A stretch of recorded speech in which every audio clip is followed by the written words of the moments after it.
ದೇವರ ನಾಮಕ್ಕೆ ಮಹಿಮೆ ಉಂಟಾಗಲಿ. ನಿಮಗೆಲ್ಲರಿಗೂ ಯೇಸು ಕ್ರಿಸ್ತನ ಪ್ರೀತಿಯ ನಾಮದಲ್ಲಿ ಶುಭಾಶಯಗಳನ್ನು ಕೋರುತ್ತೇನೆ.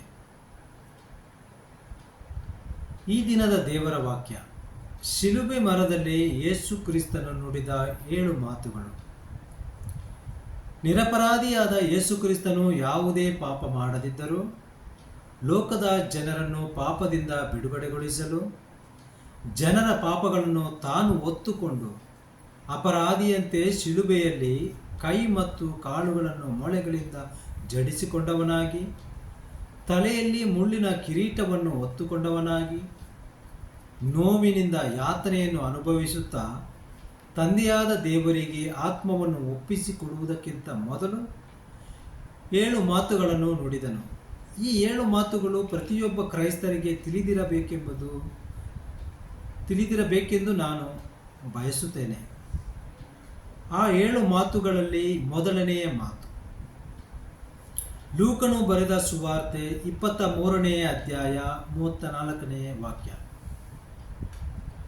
ಆಗ ಯೇಸು, ತಂದೆಯೇ, ಅವರನ್ನು ಕ್ಷಮಿಸು, ಯಾಕೆಂದರೆ ತಾವು ಏನು ಮಾಡುತ್ತೇವೆಂದು ಅವರು ಅರಿಯರು. ಎರಡನೆಯ ಮಾತು, ಲೂಕನು ಬರೆದ ಸುವಾರ್ತೆ 23ನೇ ಅಧ್ಯಾಯ 43ನೇ ವಾಕ್ಯ. ಆಗ ಯೇಸು ಅವರಿಗೆ, ಈ ದಿನವೇ ನೀನು ನನ್ನೊಂದಿಗೆ ಪರದೈಸಿಯಲ್ಲಿರುವೆ ಎಂದು ನಾನು ನಿನಗೆ ನಿಜವಾಗಿ ಹೇಳುತ್ತೇನೆ ಅಂದನು.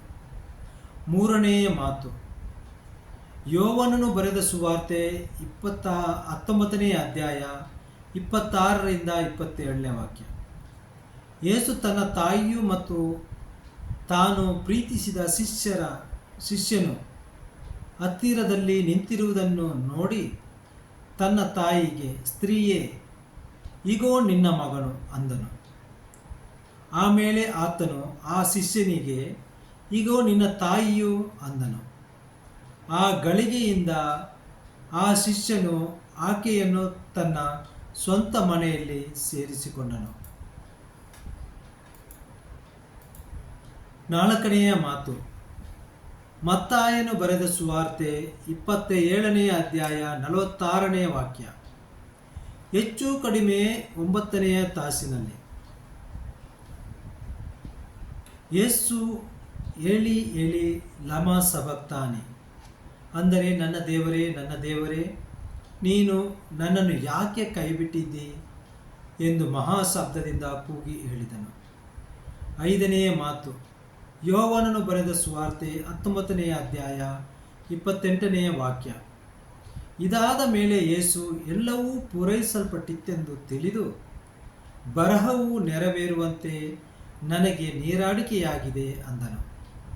6ನೆಯ ಮಾತು, ಯೋಹಾನನು ಬರೆದ ಸುವಾರ್ತೆ 19ನೇ ಅಧ್ಯಾಯ 30ನೇ ವಾಕ್ಯ.